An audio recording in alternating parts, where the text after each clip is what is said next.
Hello students, आज हम लोग एक नया टॉपिक स्टार्ट करेंगे, comparison of acid strength and base strength. ठीक है, तो एसिड्स और बेस में सबसे पहले हम डिस्कस करते हैं एसिड्स के बारे में।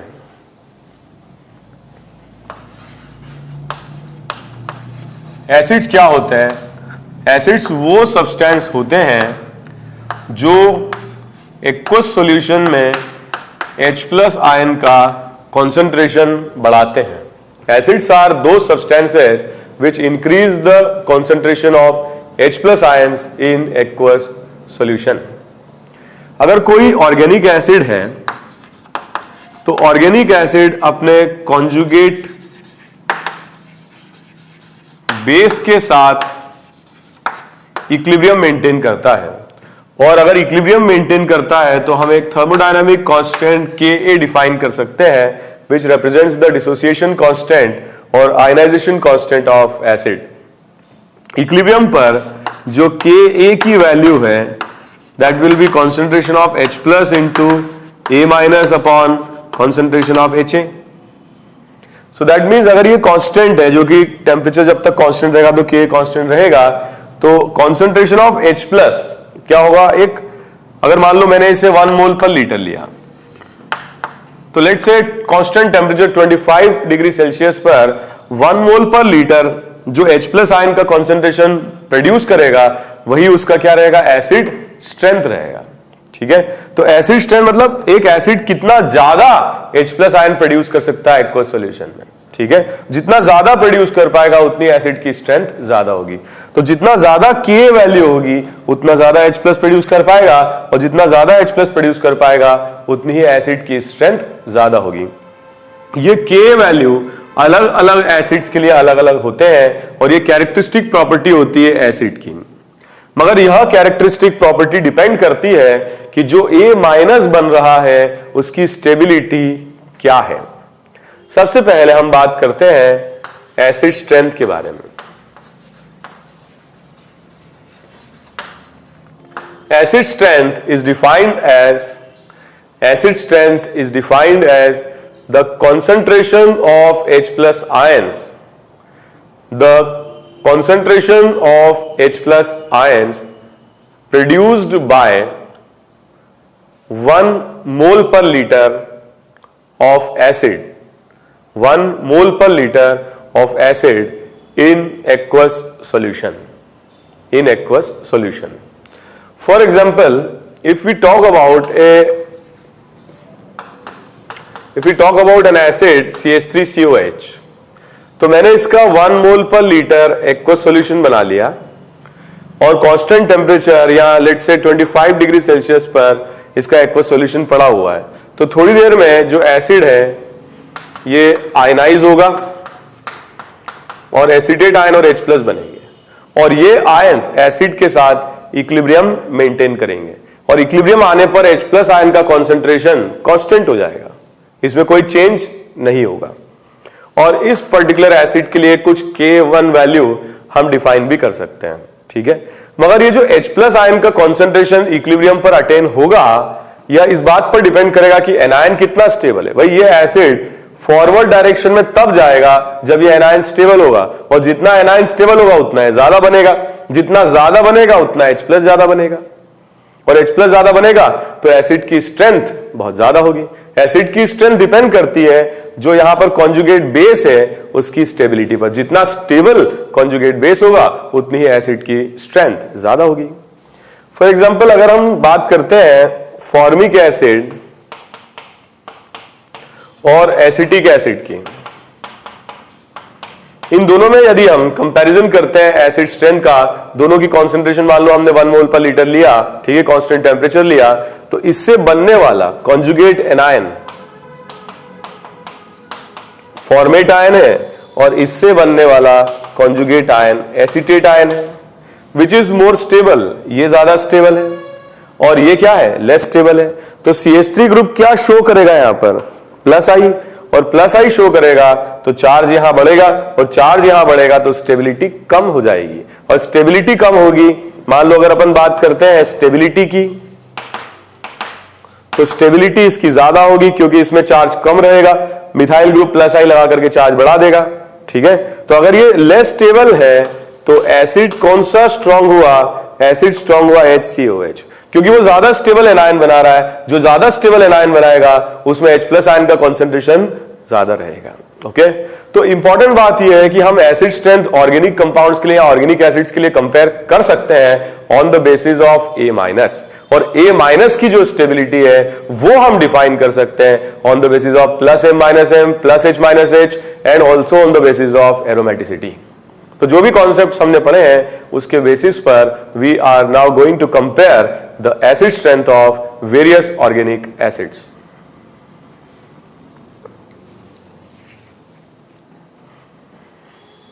इस कंपैरिजन में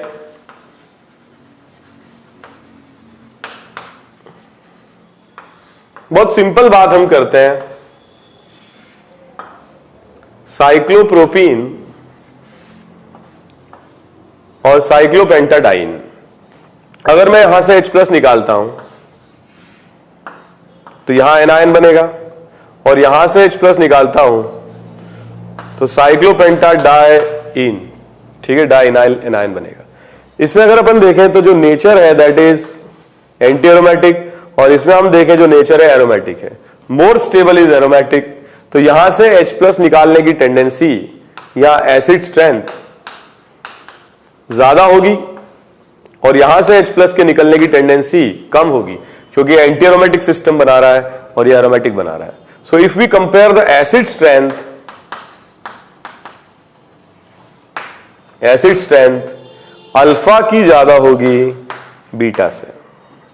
ओके, सो हम ये बोल सकते हैं कि सबसे पहले अगर सिमिलर टाइप के एटम्स पर H लगा हुआ है तो सबसे स्ट्रांगली एसिडिक होंगे जो एरोमेटिक एनायन बनाएंगे, फिर होंगे जो नॉन एरोमेटिक एनायन बनाएंगे, और सबसे वीक होंगे जो एंटी एरोमेटिक एनायन बनाएंगे।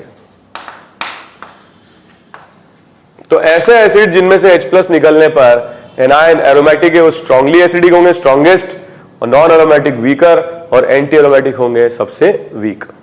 बहुत सिंपल कंपैरिजन है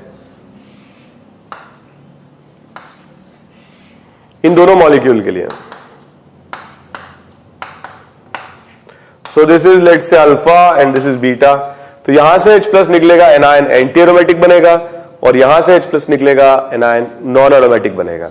फॉर एग्जांपल यहां अगर अपन लिखें तो नेचर ऑफ एनायन इन दोनों में हम कंपेयर करें, so this is anti aromatic and this is non aromatic.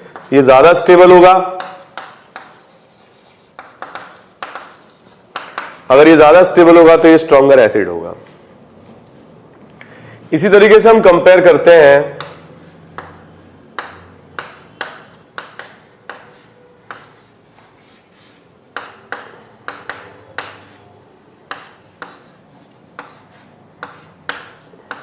इन तीनों एसिड्स के लिए।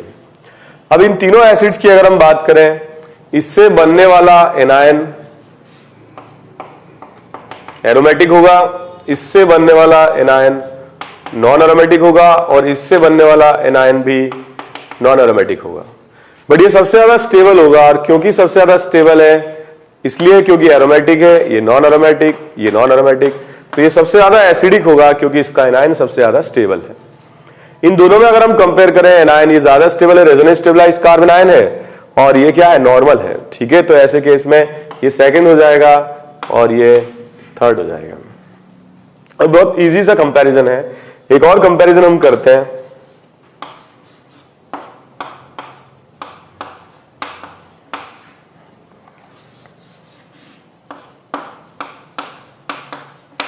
इन दोनों में अगर हम कंपेयर करें, ठीक है, let's say this is alpha and this is beta, तो एसिड स्ट्रेंथ अल्फा की कम होगी बीटा से, क्योंकि बीटा पर जो H है ये अगर एलिमिनेट होगा तो जो एनायन है वो एरोमेटिक नेचर का होगा, और अगर यहां से एलिमिनेशन होगा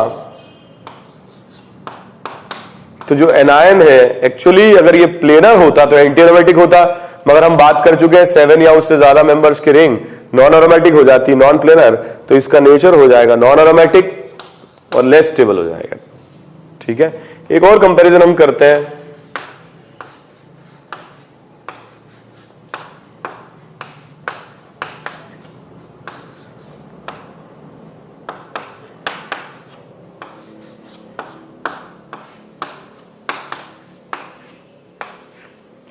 तो बढ़िया कंपैरिजन है, इन दोनों में एसिड स्ट्रेंथ इसकी ज्यादा होगी। मान लो let's say this is beta, this is alpha, तो इससे बनने वाला जो एनायन है, the nature of this anion और this carb anion will be aromatic, 2, 4 and 6 pi electron, nature is aromatic, और इससे बनने वाला कार्बन आयन नॉन एरोमेटिक होगा। ठीक है, बात कर चुके हैं ये भी हम, क्योंकि यहां पर अगर अपन देखें 6 मेंबर रिंग है तो नॉन प्लेनर नहीं जा सकता है, और नॉन प्लेनर नहीं जा सकता है तो इसका नेचर होगा anti aromatic with 8 pi electron.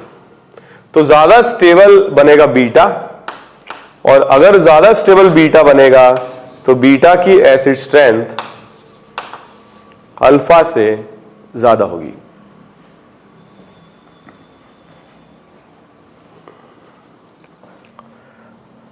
तो कुछ क्वेश्चंस में comparison aromatic, non aromatic, anti aromatic के दिए जाते हैं, और वो क्वेश्चंस हम लोगों ने डिस्कस किए हैं। अब हम डिस्कस करते हैं कुछ डिफरेंट टाइप के comparison.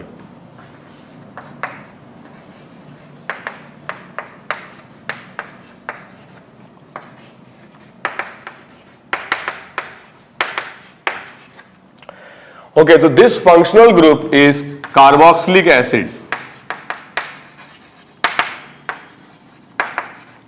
and this functional group is enol.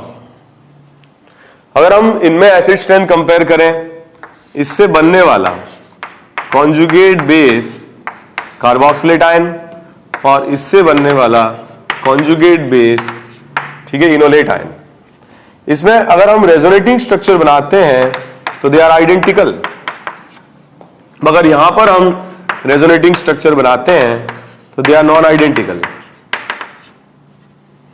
तो ज्यादा स्टेबिलिटी ये गेन करेगा because of identical nature of resonating structure equally contributing, और ये क्या होगा, अनइक्वली कॉन्ट्रीब्यूटिंग। तो ये मोर स्टेबल होगा, और मोर स्टेबल होगा तो एसिड स्ट्रेंथ भी ज्यादा रहेगी कार्बोक्सिलिक एसिड की कंपेयर टू इनॉल। तो हम ये बोल सकते हैं कि जो इक्वली कॉन्ट्रीब्यूटिंग आरएस बनाएंगे उनकी acid strength unequally contributing resonating structure से ज्यादा होती है। ठीक है, तो कार्बोक्सिलिक एसिड का कंपैरिजन हमने इनॉल से किया। हम ऐसा भी देख सकते हैं, कार्बोक्सिलिक एसिड, लेट्स से मैंने लिया बेंजोइक एसिड और फिनॉल, इन दोनों में एसिड स्ट्रेंथ ज्यादा रहेगी कार्बोक्सिलिक एसिड की, इक्वली कॉन्ट्रीब्यूटिंग आरएस, और फिनॉल में रहेगा unequally contributing resonating structure. For example another comparison, sulphonic acid, okay, and comparison with phenol, which will be more acidic. So first one will form equally contributing ion और इसमें बनेंगे unequally contributing ion. जैसे phenoxide में अगर अपन देखें, यहां से अपन ने H+ निकाल लिया तो इसका रेजोनेटिंग स्ट्रक्चर कुछ ऐसे बन सकता है, और ये सारे रेजोनेटिंग स्ट्रक्चर्स नॉन आइडेंटिकल होंगे। सो स्ट्रॉन्गर एसिड रहेगा sulphonic acid compare to phenol. Okay, next अपन बात करें, अगर मान लीजिए हम फिनॉल को कंपेयर करते हैं, ठीक है, H2CO3 के साथ, so which will be stronger acid? अगर हम कंपेयर करें H2CO3 के साथ तो कार्बोनिक एसिड या H2CO3 का ये स्ट्रक्चर रहता है। अगर H+ हम यहां से निकाल देते हैं तो it will convert into anion, और ये एनायंस इक्वली कॉन्ट्रीब्यूटिंग होंगे, और इक्वली कॉन्ट्रीब्यूटिंग होंगे तो ये ज्यादा स्टेबल होगा। इन दोनों में अगर हम कंपेयर करें तो H2CO3 will be stronger acid. अगर क्वेश्चन में दोनों ही स्ट्रक्चर्स इक्वली कॉन्ट्रीब्यूटिंग दिए जाएं, फॉर एग्जाम्पल RC≡OH और सल्फोनिक एसिड, तो इन दोनों में अगर हम कंपेयर करें, ये भी इक्वली कॉन्ट्रीब्यूटिंग आरएस बनाएगा और ये भी इक्वली कॉन्ट्रीब्यूटिंग आरएस बनाएगा, बट यहां पर आइडेंटिकल स्ट्रक्चर्स 2 बनेंगे जबकि यहां आइडेंटिकल स्ट्रक्चर्स 3 बनेंगे। तो ऐसे केस में जिसमें ज्यादा नंबर ऑफ रेजोनेटिंग स्ट्रक्चर्स बन रहे हैं, ठीक है, जिसमें ज्यादा नंबर ऑफ रेजोनेटिंग स्ट्रक्चर्स बन रहे हैं, उनकी एसिड स्ट्रेंथ ज्यादा रहेगी, बट दोनों ही इक्वली कॉन्ट्रीब्यूटिंग होने चाहिए या दोनों ही अनइक्वली कॉन्ट्रीब्यूटिंग होने चाहिए। तो अगर both equally contributing then number of resonating structures अगर बढ़ेंगे तो एसिड स्ट्रेंथ बढ़ेगी। जैसे इन दोनों में स्ट्रॉन्गर एसिड होगा सल्फोनिक एसिड, ठीक है। तो sulphonic acid will be stronger compare to carbonic acid. एक और कंपैरिजन करते हैं, RSO3H और RSO2H। तो इन दोनों में अगर हम देखें, ये 3 इक्वली कॉन्ट्रीब्यूटिंग RS बनाएगा और ये 2 ही बनाएगा, ठीक है। तो इसमें अगर अपन कंपेयर करें तो इसकी एसिड स्ट्रेंथ, ठीक है, ज्यादा होगी, RSO3H की ज्यादा होगी RSO2H से।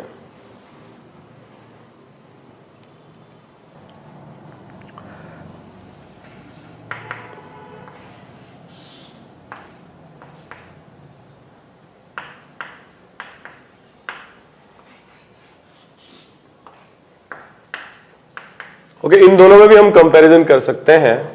इससे बनने वाला जो एनायन होगा वो एंटी एरोमेटिक होगा और इससे बनने वाला जो एनायन होगा वो नॉन एरोमेटिक होगा, ठीक है। तो ज्यादा स्टेबल ये होगा, एसिड स्ट्रेंथ इसकी ज्यादा होगी।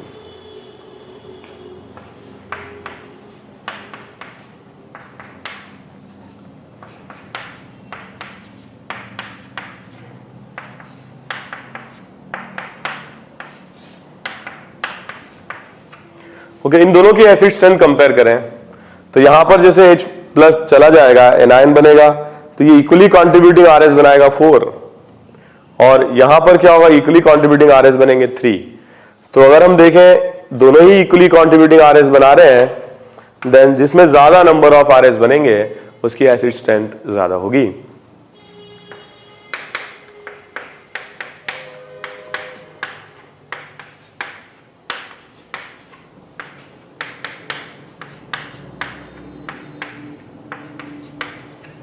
इन दोनों में अगर हम कंपेयर करें H3PO3, ठीक है, एंड H3PO2, तो यहां पर ये हाइड्रोजन क्या होगा, रेजोनेंस से बाहर रहेगा, मगर यहां पर एनायन होता है, यहां पर एनायन होगा, यहां पर एनायन होगा, ये सारे रेजोनेंस में पार्ट लेंगे।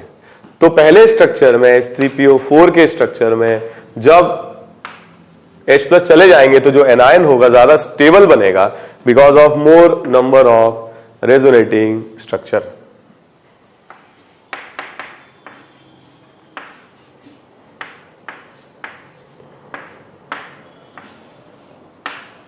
देखा जाए तो ये दोनों ही मॉलिक्यूल पर H प्लस अगर चला जाएगा तो एनायन रेजोनेंस स्टेबलाइज बनेगा। तो फर्स्ट केस में जो एनायन बनेगा रेजोनेंस स्टेबलाइज, सेकेंड केस में एनायन रेजोनेंस स्टेबलाइज्ड, मगर थर्ड केस में जो एनायन होगा वो रेजोनेंस स्टेबलाइज नहीं होगा। तो सबसे स्टेबल ये होगा क्योंकि नंबर ऑफ एटम 1 2 3 4 5 पार्टिसिपेट कर रहे हैं, इसमें 1 2 3 पार्टिसिपेट कर रहे हैं और इसमें कोई पार्टिसिपेशन रेजोनेंस का है नहीं। तो सबसे स्टेबल ये है, सबसे स्ट्रॉन्ग एसिड, ये सेकंड होगा और ये थर्ड हो जाएगा। ओके, तो ये तो कुछ बातें हुई। एक और क्वेश्चन हम लोग कर लेते हैं।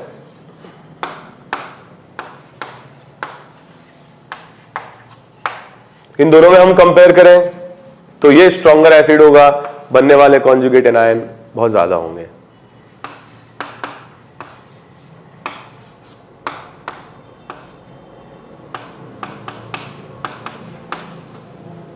ओके,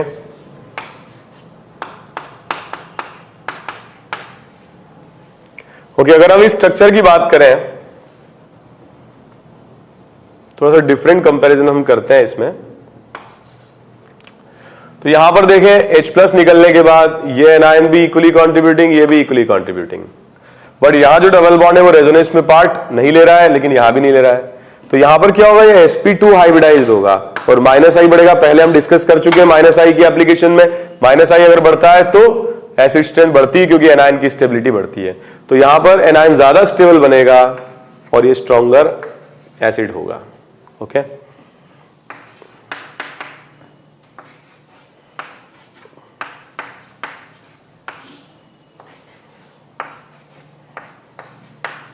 इन दोनों में हम कंपेयर करें, पहले वाले में S पर जो लोन पेयर आएगा after elimination of H plus, it will be in resonance with C double bond हो, और दूसरे वाले में जो H प्लस आएगा निकलने के बाद, जो एनायन आएगा H प्लस निकलने के बाद, वो डबल बॉन्ड के साथ कॉन्जुगेट नहीं करेगा। सो ये ज्यादा स्टेबल फॉर्म है, और ज्यादा स्टेबल फॉर्म है तो एसिड स्ट्रेंथ ज्यादा रहेगी। So more stable anion will lead to formation of stronger acid. तो नेक्स्ट हम लोग डिस्कस करते हैं कुछ और फैक्टर जो एसिड स्ट्रेंथ को चेंज कर सकते हैं। सबसे पहले हमने डिस्कस किया एरोमेटिक, नॉन एरोमेटिक और एंटी एरोमेटिक। फिर हमने डिस्कस किया कॉन्जुगेट एनायन की स्टेबिलिटी। कुछ ऐसे कंपैरिजन हम पहले ही कर चुके हैं।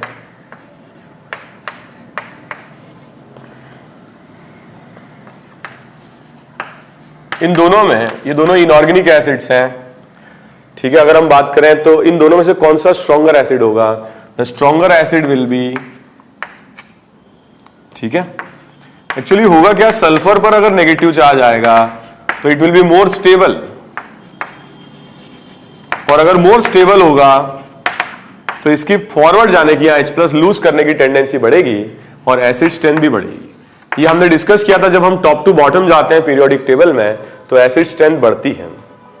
इस तरह के और भी क्वेश्चंस हम लोग कर चुके हैं।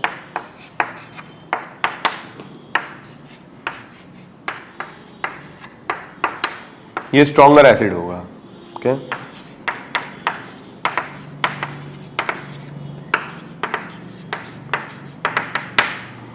इन चारों में अगर हम देखें तो ये स्ट्रॉन्गर एसिड होगा, strongest HI and weakest HF। F पर नेगेटिव चार्ज सबसे कम स्टेबल होगा और I पर नेगेटिव चार्ज सबसे ज्यादा स्टेबल होगा, ठीक है, क्योंकि I का साइज ज्यादा है, और साइज ज्यादा है तो क्या होगा, ज्यादा फैल जाएगा नेगेटिव चार्ज, स्टेबिलिटी बढ़ जाएगी। अगर हम बात करें इस तरीके के मॉलिक्यूल में, अल्केन, अल्कीन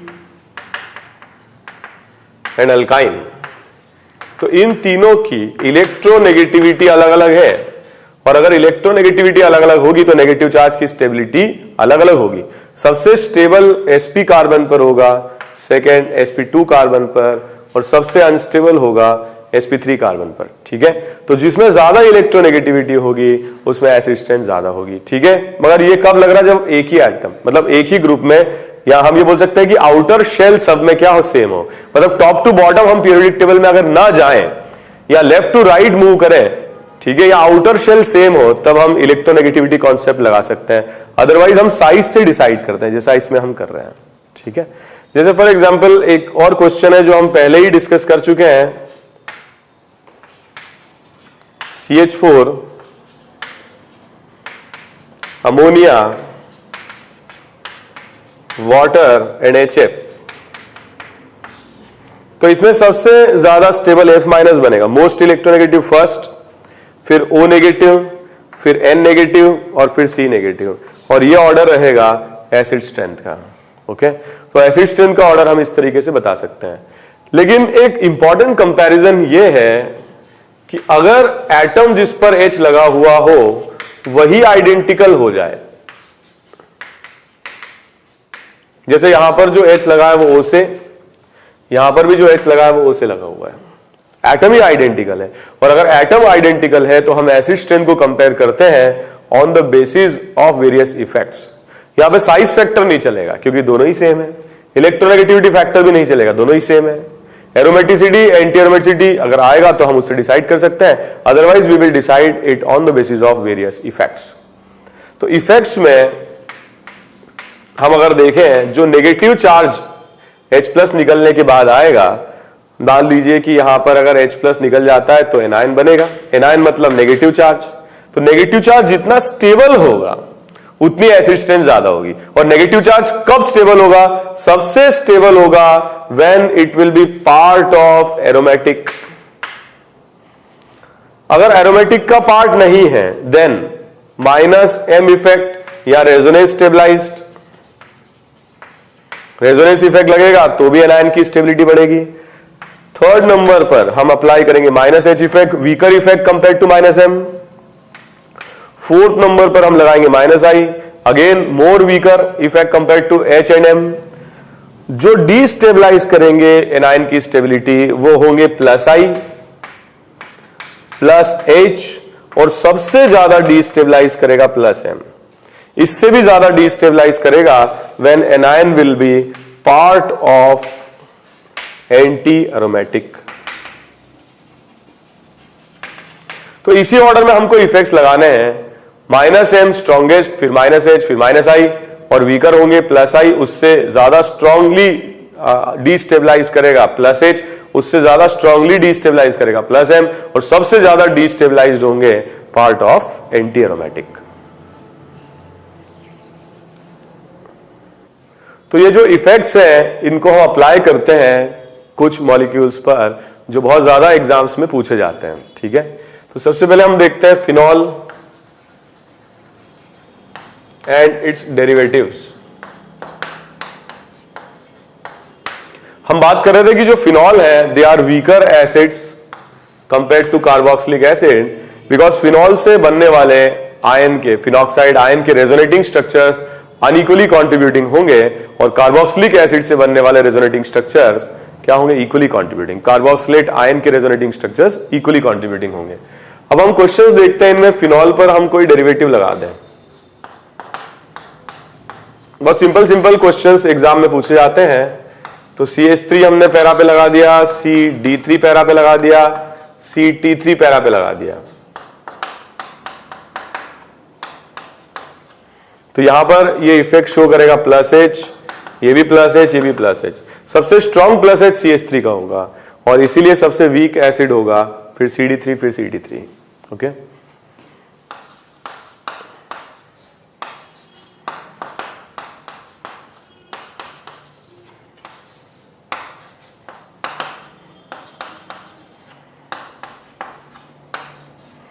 इन तीनों मॉलिक्यूल में हमने पोजीशंस चेंज किए, ग्रुप सेम रखा है। ये जो ग्रुप है ये +H लगाएगा पैरा पर, ऑर्थो पर +H, लेकिन मेटा पर सिर्फ +I लगेगा। ऐसे केस में यहां देखें हम तो ये सबसे स्ट्रांगली एसिडिक हो जाएगा। इन दोनों में +H है, +H डिस्टेंस पर डिपेंड नहीं करता है। क्लोजर ग्रुप का +I ज्यादा होगा, +I ज्यादा होगा तो एसिड स्ट्रेंथ कम हो जाएगी और इसकी एसिड स्ट्रेंथ ज्यादा रहेगी।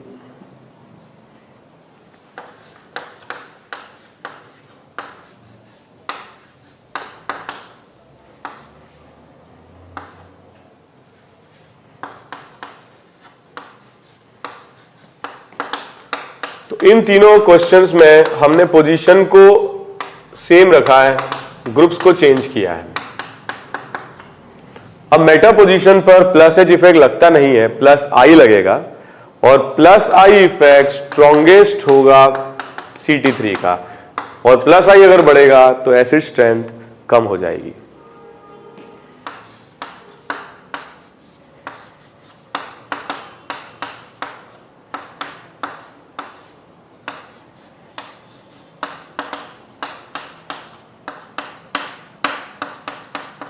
अगेन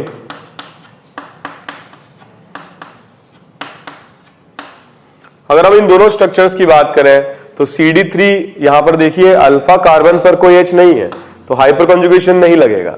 CD3 का +I लगेगा और +I अगर बढ़ेगा तो एसिड स्ट्रेंथ कम हो जाएगी, ये स्ट्रॉन्गर एसिड होगा।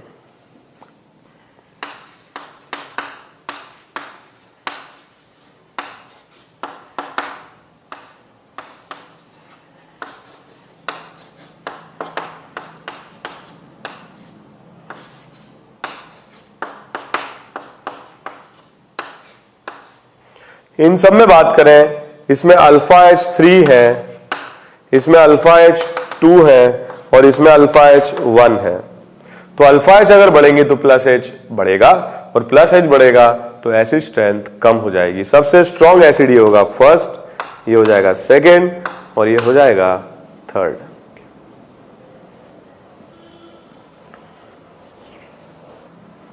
कुछ और अच्छे क्वेश्चंस हैं जो फिनॉल डेरिवेटिव पर पूछे जाते हैं।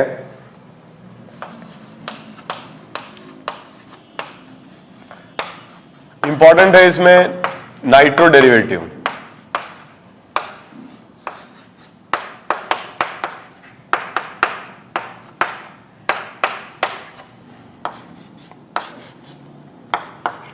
तो मैंने ग्रुप सेम रखा है और पोजीशंस को मैंने चेंज किया है। अब यहां पर पैरा पोजीशन पे -m लगा पाएगा, मेटा पर ओनली -i और ऑर्थो पे -m लगा पाएगा। तो अगर हम यहां देखें, यहां पर एक्चुअली एक और इफेक्ट लगता है, OH का इस O के साथ एज बॉन्डिंग होगा, ठीक है। एज बॉन्डिंग आप लोग जानते हैं, तो एज बॉन्डिंग होगा इसमें, और एज बॉन्डिंग की वजह से इस H का निकलना डिफिकल्ट हो जाएगा। तो अगर अपन इनमें कंपेयर करें इन दोनों में, तो यहां पर भी -m है, यहां पर भी -m है, but because of H bonding ये स्ट्रॉन्गर एसिड होगा और ये वीकर होगा, ठीक है। बट -i की वजह से ये सबसे वीक एसिड हो जाएगा।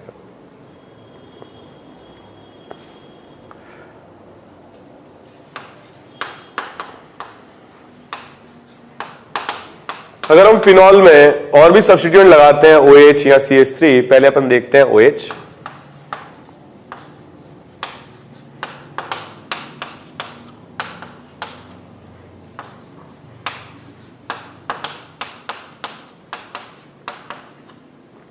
तो यहां पर OH ग्रुप का +m इफेक्ट अप्लाई होगा मेटा पोजीशन पर ओनली -i, और ऑर्थो पोजीशन पर, ठीक है, +m इफेक्ट अप्लाई होगा। तो सबसे स्ट्रॉन्ग एसिड होगा इसमें मेटा। बट जो +m इफेक्ट है वो दोनों में कॉमन है और +m डिस्टेंस पर डिपेंड नहीं करता है, इसलिए ऑर्थो पर जो ग्रुप लगा हुआ है OH वो -i ज्यादा प्रोड्यूस कर पाएगा और इसलिए स्ट्रॉन्गर एसिड होगा, और पैरा पर -i वीक हो जाएगा, इसलिए वीक होगा। सिमिलर कंपैरिजन इस तरीके का पूछा आता है, फिनॉल OCH3, मेटा पर OCH3 और पैरा पर OCH3।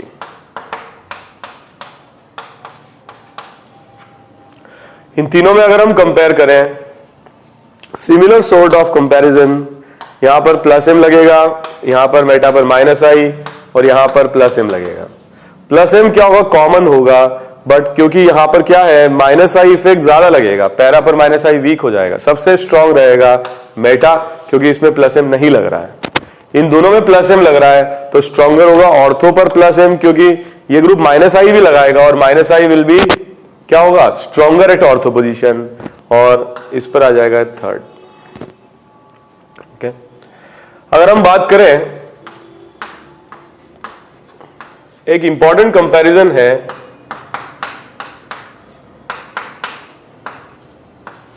इस तरह के क्वेश्चन पूछा आ सकता है। इसमें NO2 हमने पैरा पे लगाया और दोनों पोजीशन पर CH3 लगा दिए। सिमिलरली यहां पर हमने OH के रेस्पेक्ट में पैरा पर CN लगाया और दोनों पोजीशन पे CH3 लगा दिए। ओके, तो होगा क्या, यहां पर NO2 के साथ मिथाइल मिथाइल का रिपल्शन होगा और रिपल्शन की वजह से ये ग्रुप अपने प्लेन से बाहर चला जाएगा। तो because of repulsion NO2 will rotate out of plane, perpendicular हो जाएगा। जो भी बोर्ड का प्लेन है उससे एक ऑक्सीजन ऐसे बाहर आ रहा होगा और एक ऑक्सीजन बोर्ड के प्लेन के पीछे जा रहा होगा। अगर ये नॉन प्लेनर हो गया तो इसका -m कांटेक्ट बेंजीन से खत्म हो जाता है, जबकि यहां पर इसका -m कांटेक्ट रहता है, और -m कांटेक्ट रहने के कारण इस तरह के फिनॉल की या डेरिवेटिव की एसिड स्ट्रेंथ दूसरे वाले से ज्यादा होगी।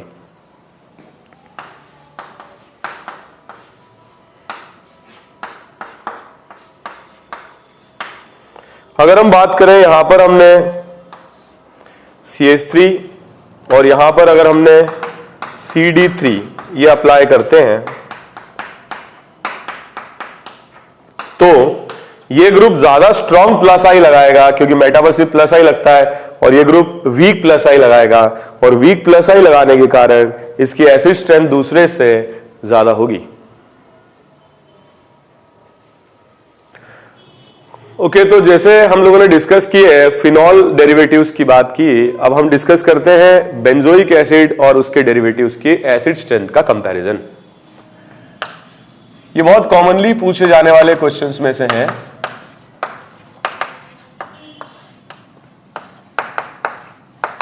बेंजोइक एसिड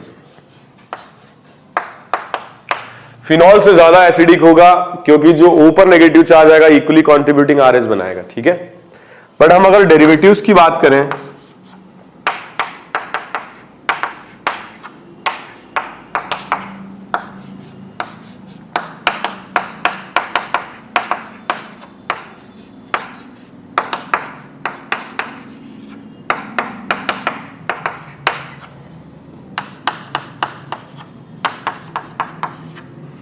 तो पैरा पोजीशन पर हमने अलग अलग अल्काइल ग्रुप्स लगाए हैं, ठीक है, पोजीशन सेम रखी है। यहां पर प्लस एच इफेक्ट तीनों ग्रुप्स लगाएंगे। ये स्ट्रॉन्गेस्ट प्लस एच लगाएगा, ये वीकेस्ट प्लस एच लगाएगा, एसिड स्ट्रेंथ इसकी ज्यादा रहेगी। तो प्लस एच अगर बढ़ता है तो एसिड स्ट्रेंथ कम हो जाती है। If you talk about some other groups which are associated to COH, हमने यहां पर CH3 लगाया और मेटा पर भी CH3 लगाया, तो यहां पर हमने पोजीशन को चेंज किया है, ग्रुप को वही रखा है। तो क्या होगा यहां पर प्लस एच, यहां पर भी क्या लगेगा प्लस एच, मगर यहां पर क्या होगा प्लस एच, सॉरी यहां पर क्या होगा प्लस आई लगेगा, मेटा पर प्लस एच एप्लीकेबल नहीं है। और plus I is a weaker effect. अगर ये वीकर है तो इलेक्ट्रॉन डोनेटिंग नेचर कम होगा, और कम होगा तो एसिड स्ट्रेंथ ज्यादा रहेगी।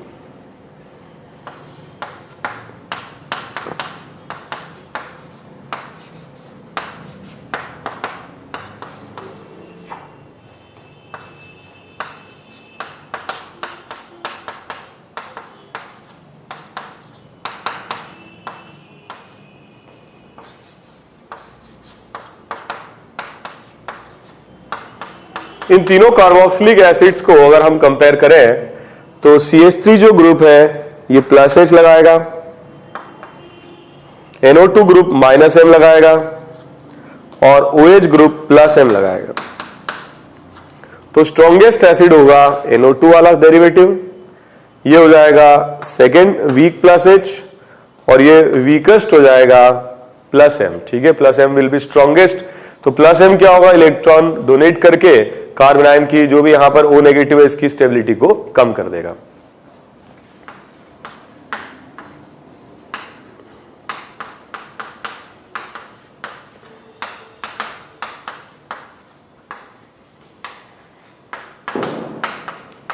अगर हम इन दोनों का कंपैरिजन करते हैं तो यहां पर OH ग्रुप अप्लाई करेगा प्लस एम इफेक्ट, और यहां पर OH ग्रुप अप्लाई करेगा माइनस आई इफेक्ट।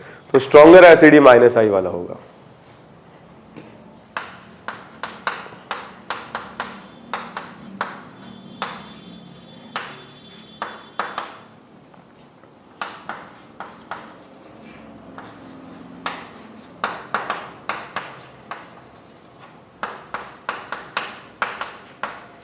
इन दोनों में अगर हम कंपेयर करें, OH ग्रुप ये शो करेगा प्लस एम इफेक्ट, ओके, और ये ग्रुप शो करेगा minus I effect, stronger acid होगा।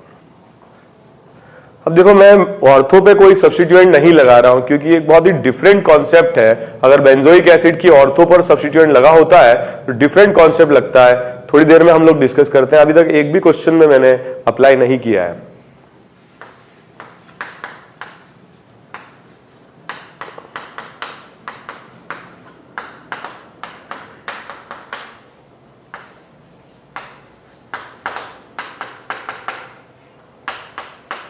इन दोनों एसिड्स के लिए अगर हम कंपेयर करें, यहां पर लगेगा माइनस एम, यहां लगेगा माइनस आई, तो स्ट्रॉन्गर इफेक्ट होगा माइनस एम, एसिड स्ट्रेंथ ज्यादा होगी।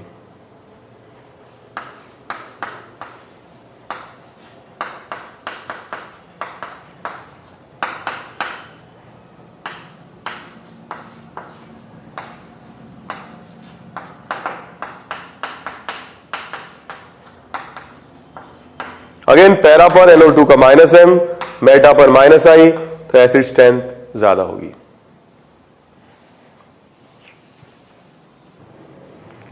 तो जैसे कि मैं बोल रहा था, ऑर्थो पोजीशन पर अगर ग्रुप्स लगाएंगे तो क्या होगा, इस चीज को मैं समझा देता हूं। ऑर्थो इफेक्ट, या इसको अपन SIR सर इफेक्ट भी कहते हैं, ठीक है, SIR effect, steric inhibition of resonance, steric inhibition of resonance, okay. तो एक इंपॉर्टेंट कॉन्सेप्ट है, बेंजोइक एसिड में अगर ऑर्थो पोजीशन पर कोई बल्की ग्रुप लगा देता है या कोई अल्काइल ग्रुप लगा देता है तो इसकी एसिड स्ट्रेंथ मेटा और पैरा आइसोमर्स के कंपैरिजन में बहुत ज्यादा आती है। तो ऐसा क्या होता है ऑर्थो पर डेरिवेटिव लगाने से, इसको समझने के लिए हम एसिड की तरह जब ये बिहेव करेगा तो जो एनायन बनेगा उसका स्ट्रक्चर बनाते हैं।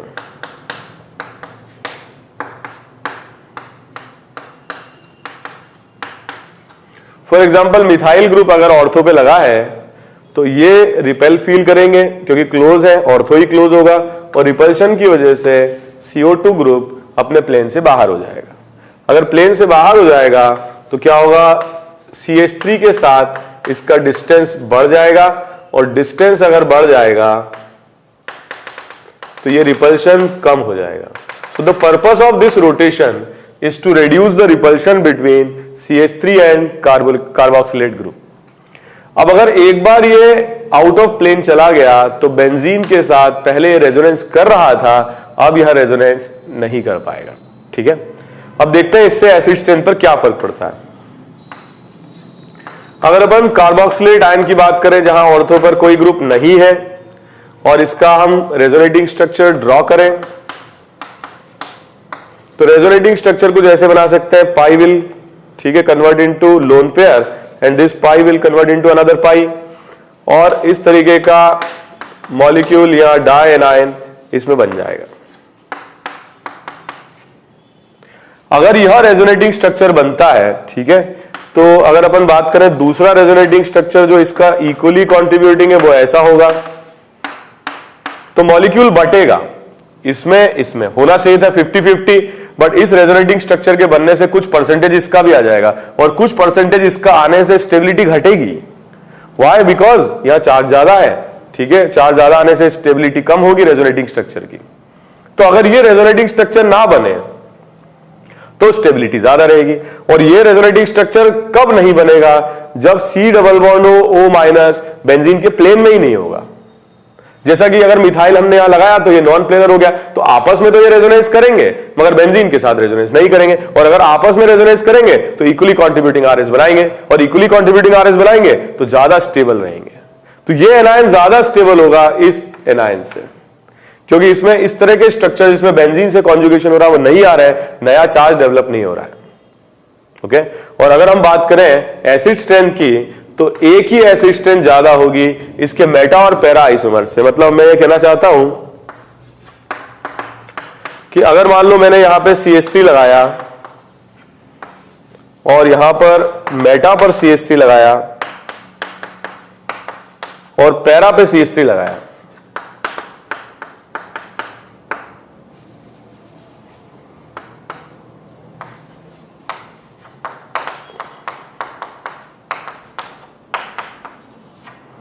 ठीक है, तो यहां पर एक्सेप्शनल फैक्टर होगा SIR, steric inhibition of resonance. Because of steric crowding inhibit हो रहा है, क्या रेजोनेंस इनहिबिट हो रहा है, ठीक है, इसका रेजोनेंस बेंजीन के साथ हो नहीं पा रहा, इनहिबिशन ऑफ रेजोनेंस है because of steric reason, steric crowding. तो ये स्ट्रॉन्गेस्ट एसिड होगा, इनमें इनहिबिट नहीं हो पाएगा, मतलब C double bond O negative का प्लेन बेंजीन का प्लेन सेम रहेंगे और यहां पर स्टेबिलिटी कम आएगी। तो इन दोनों में अगर अपन बात करें तो यहां पर लग रहा है +I और यहां लग रहा है +H, और +I वीकर इफेक्ट है, +H स्ट्रॉन्गर इफेक्ट है, तो ये हो जाएगा सेकेंड और ये आएगा answer third. So because of steric crowding the ortho derivatives of benzoic acid are stronger acids compared to meta and para isomers, और इसी इफेक्ट को हम कहते हैं स्टेरिक इनहिबिशन ऑफ रेजोनेंस। ठीक है, बेंजोइक एसिड में हम अप्लाई इसको कर सकते हैं, और बेंजोइक एसिड में ऑर्थो पोजीशन पर बड़ा ग्रुप लगने से या अल्काइल ग्रुप लगने से जो एसिड स्ट्रेंथ है बेंजोइक एसिड की या उस डेरिवेटिव की वो बहुत बढ़ जाती है कंपेयर्ड टू उसी की तरह के मेटा या पैरा पर लगे हुए ग्रुप्स के कंपैरिजन में।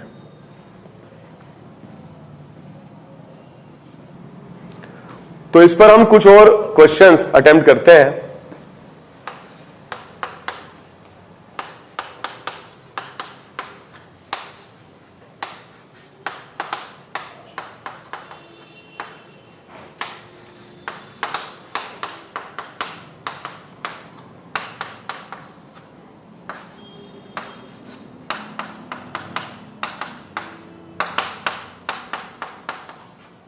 ओके, इन तीनों का अगर हम एसिड स्ट्रेंथ का कंपैरिजन करें, फर्स्ट में इफेक्ट लगेगा SIR, ठीक है, यहां ऑर्थो इफेक्ट, और ये स्ट्रॉन्गेस्ट एसिड होगा। इन दोनों में अगर हम देखें, इसमें -H लगेगा और इसमें -I लगेगा, तो ये स्ट्रॉन्गर होगा, -H स्ट्रॉन्गर होगा और -I वीक होगा, ठीक है। तो this will be the comparison of acid strength. Okay, एक और क्वेश्चन हम करते हैं।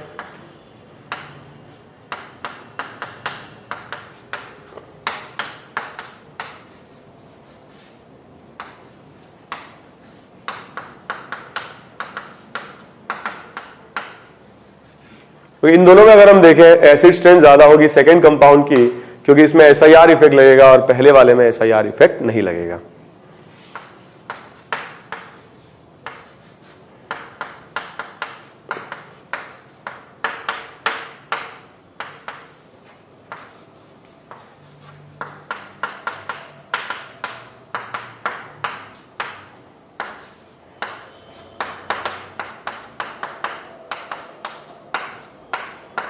ओके, इन तीनों में अगर अपन देखें तो ये मोस्ट बल्की है, और मोस्ट बल्की होगा तो इसमें, ठीक है, क्या होगा, सबसे ज्यादा स्ट्रॉन्ग SIR लगेगा फर्स्ट, ये हो जाएगा सेकेंड, और ये हो जाएगा वीकेस्ट थर्ड।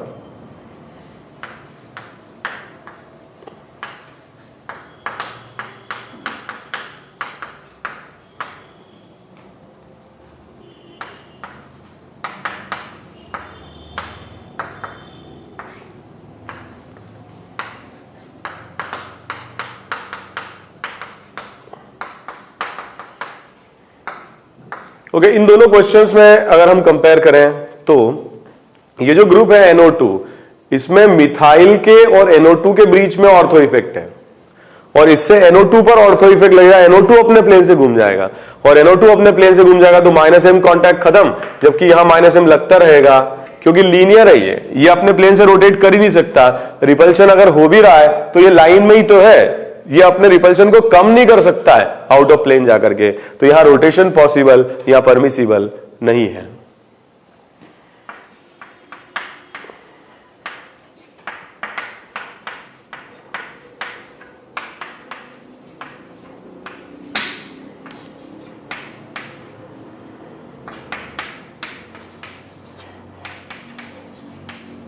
ओके, इन दोनों में कंपेयर करें, कार्बोक्सिलिक एसिड यहां SO3H है और यहां CH3 है, तो कुछ कंपैरिजन ही नहीं है। ये सल्फोनिक एसिड है, ये कार्बोक्सिलिक एसिड, ऐसे सोचें आप। कार्बोक्सिलिक एसिड डेरिवेटिव की तरह नहीं सोचें, कभी कभी इस तरह के क्वेश्चन देकर के थोड़ा सा कंफ्यूज कर दिया जाता है एग्जाम में। तो सल्फोनिक एसिड में ज्यादा number of equally contributing RS बनेंगे, and sulphonic acid will be stronger than carboxylic acid. तो हम लोगों ने कुछ डिस्कशन किया एसिड स्ट्रेंथ का, और एसिड स्ट्रेंथ के डिस्कशन में हम लोगों ने लास्ट में अप्लाई किया ऑर्थो इफेक्ट। सारे इफेक्ट्स हम लोग एक साथ लगा रहे हैं to compare the acid strength of the molecules.